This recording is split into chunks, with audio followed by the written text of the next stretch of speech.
What a week it has been, and today might be the most important day yet. We've got Bitcoin teetering at a critical level, with the big question on everyone's mind is, are we heading to $93,000 or above, or crashing to $73,000 and below? But that's just the start. Markets are also on edge after the announcement of new tariffs earlier this week, and all eyes are on today's release of the non-farm payroll data, which could also shake things up in a big way. And if that wasn't enough, after that we also have a high-stakes Fed speech later on today that traders and investors will all be tuning into, and you better believe that Bitcoin, the S&P 500, and even gold will be reacting. On top of all that, I'll be breaking down the latest range data for March and quarter one and what it's signaling for the broader market here as we're heading into quarter two. As always, folks, it's a jam-packed episode here for you. Please be sure to like and subscribe to the channel if you're not already. Grab yourself a cup of coffee, whether it's hot or iced, because I'm breaking it all down right now.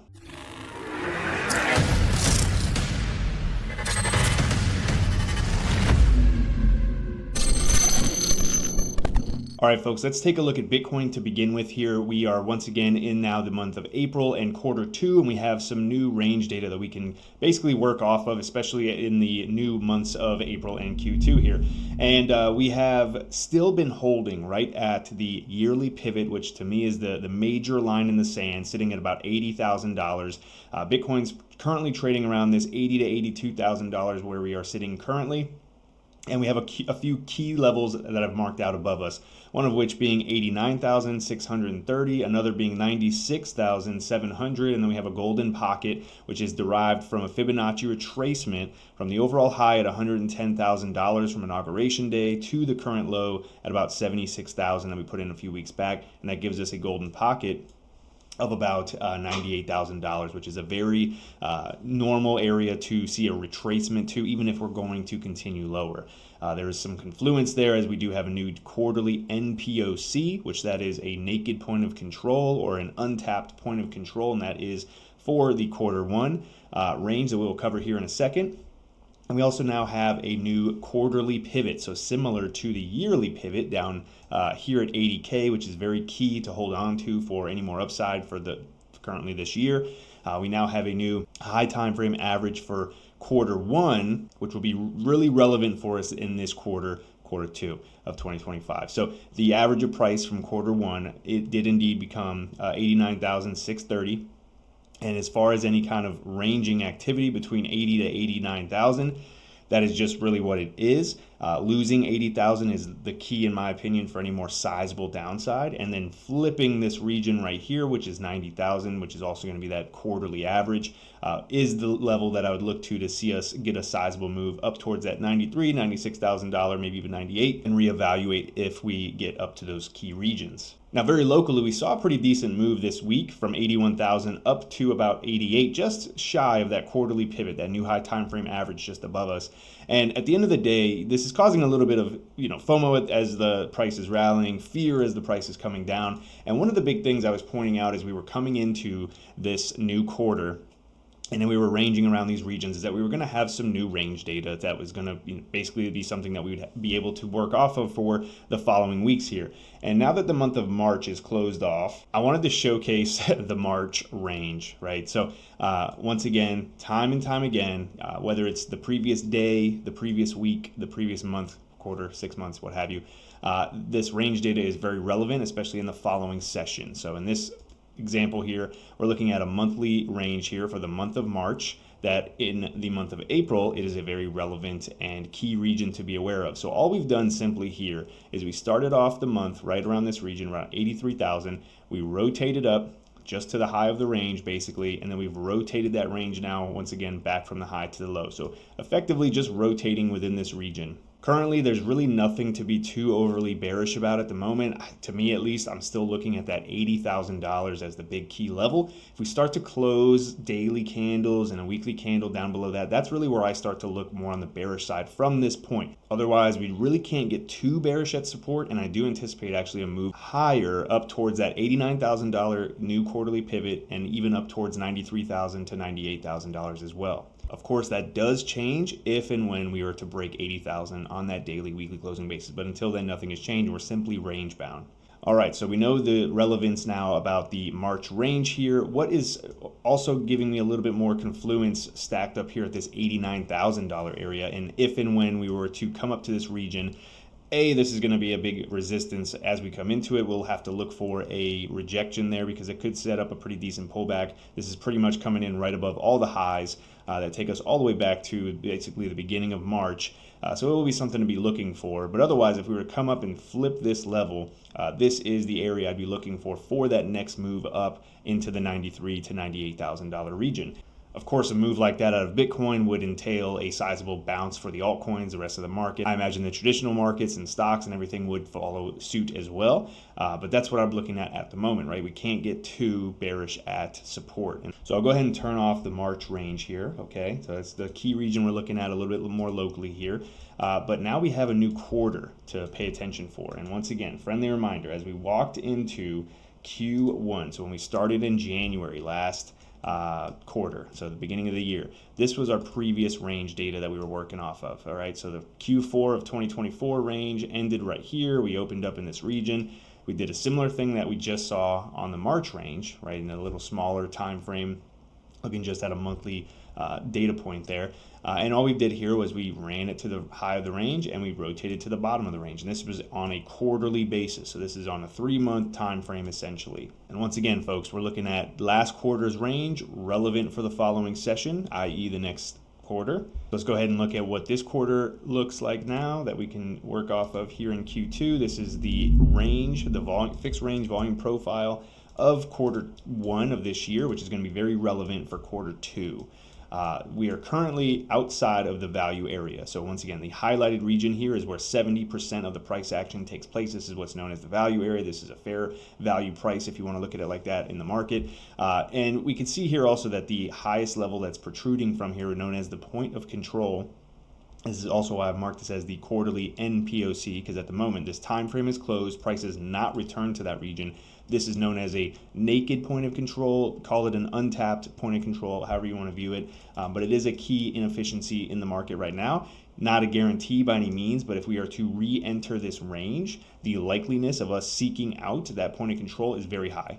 And with that being said, you can see here that the very low end of this range is also just happens to be that quarterly pivot, so that high time frame average. So if price is to run up to this region, once again, going to act as some pretty decent resistance at the time. But if we flip that, this is a green light in my opinion that we'll see the continuation up towards that area as well, with potential even to come around this $93,000. I would say give it a little front run area.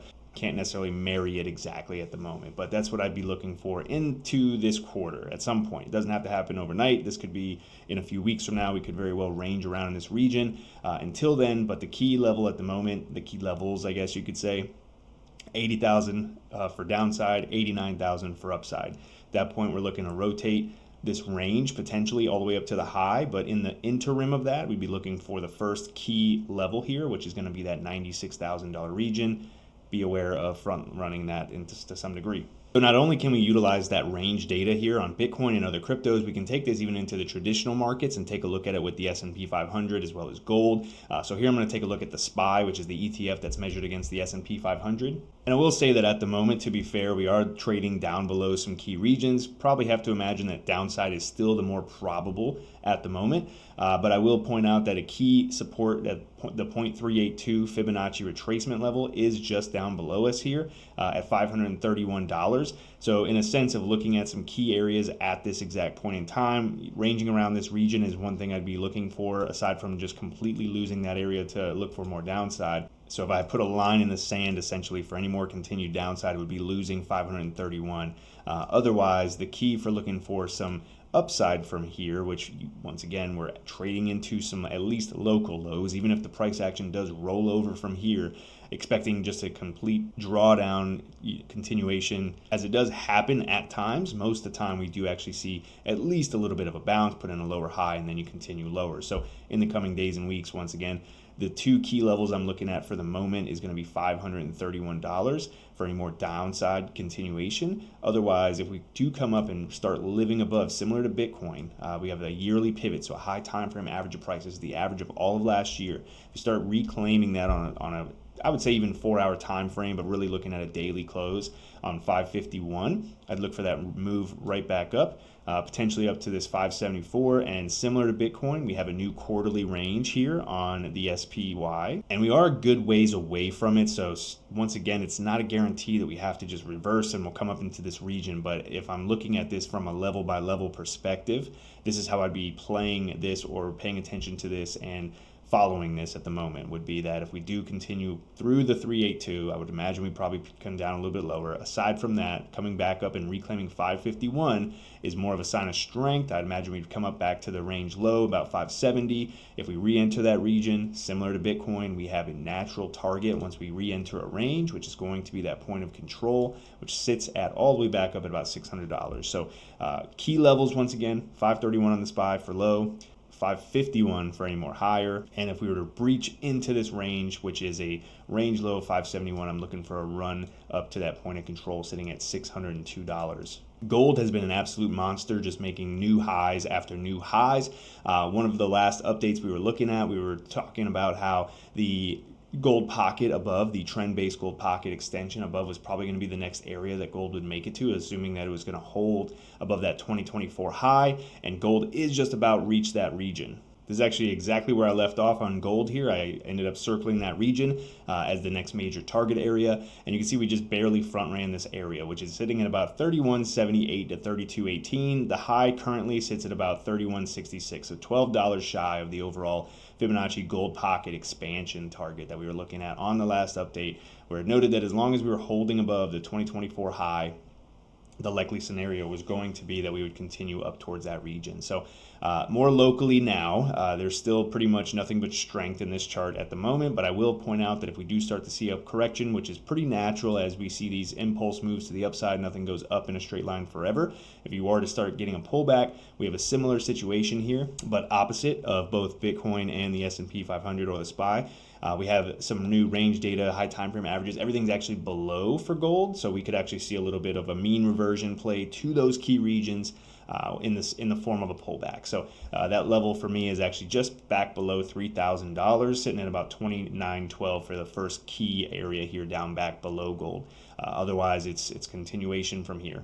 All right, now before we dive into the altcoins, which by the way, every single one I'm covering today is available on Coinbase, I want to take a quick moment to talk about why I personally use Coinbase as my go-to platform, especially for trading these exact assets. I've been trading for years, and here's the truth. The platform you choose can make or break your success. High fees, bad fills, slow withdrawals, I've been through it all. When I first got into crypto back in 2017, it was a mess. Sketchy exchanges, zero customer support, and trades that took forever to settle. I was constantly switching platforms, just looking for one that worked. Then I started using Coinbase, and honestly, it's been a game changer for me. I use Coinbase Advanced to trade now, and here's why. Number one, low fees. Trading adds up quick, so keeping more profits in my pocket matters. Number two, pro-level tools. I can chart, execute, and scale in and out of trades exactly how I want. Number three, staking. I'm not just trading, I'm earning passively as well. Coinbase makes staking so seamless. And number four, they have a Coinbase card that I can actually spend my crypto like cash in real world,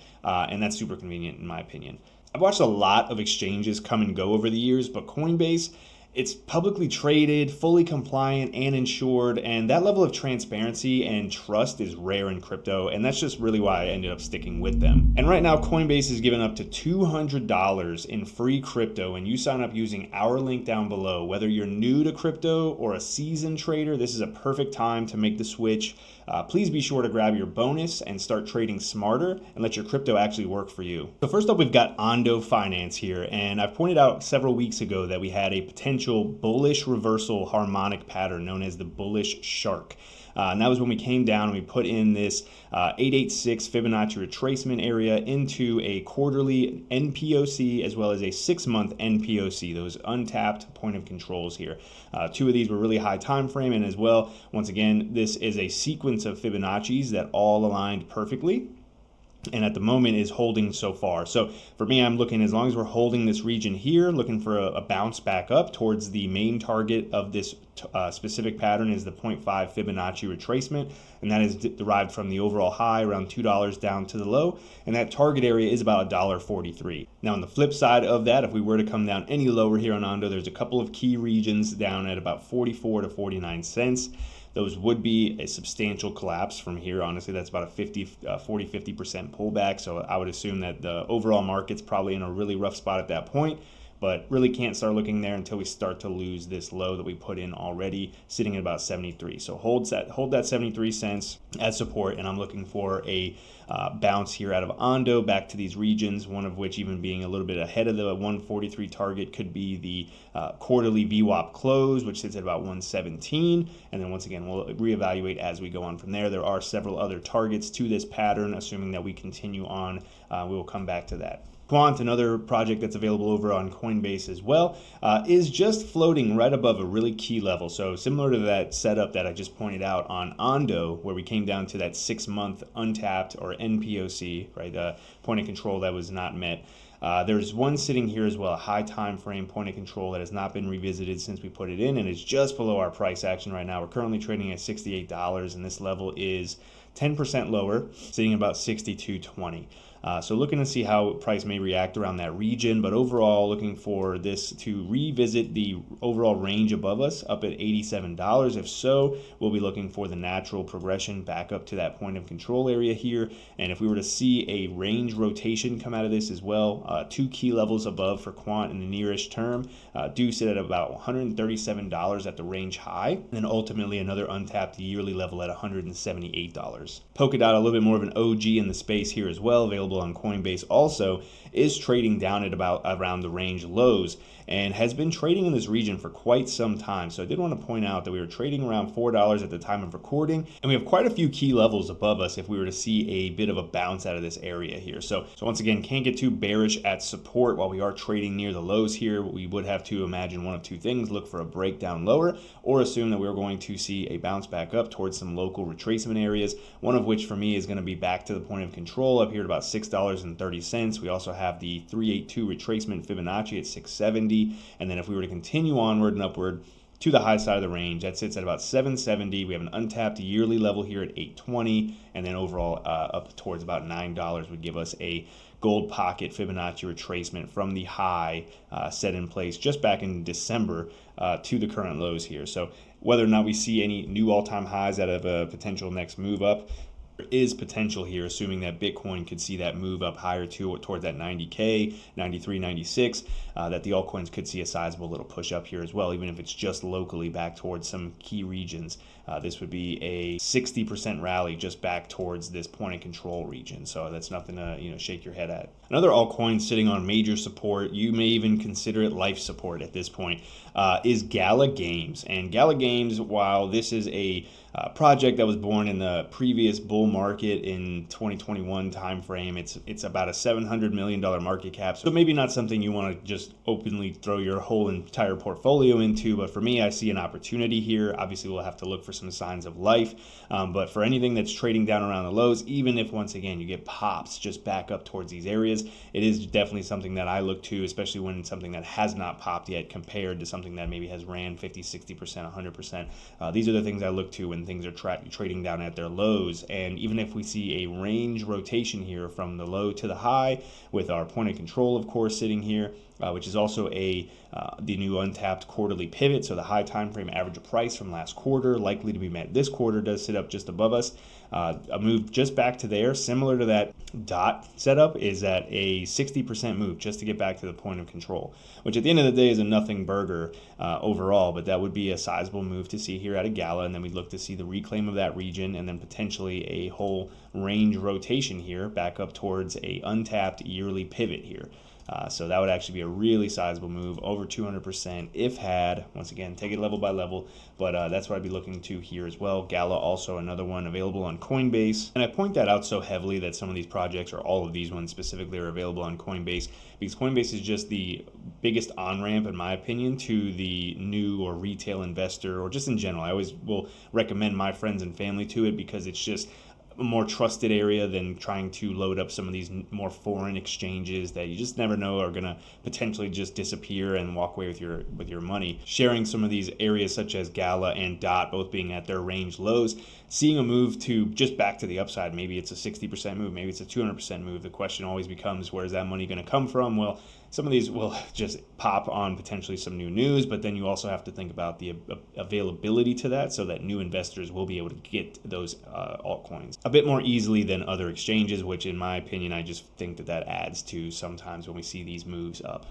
All right, folks, that's actually going to wrap it up for today's video. Thank you all so much for watching. If you found any value in today's update, please be sure to hit that like button and subscribe so you don't miss out on any of our daily videos. Another big shout out once again to our channel partner Coinbase for supporting the content and making crypto more accessible for everyone. Again, if you click the link down in our description below, you can get up to $200 in free crypto to begin trading with. But aside from that, that's all I've got for you folks. I'll see you all in the next video, and until then, everybody, cheers.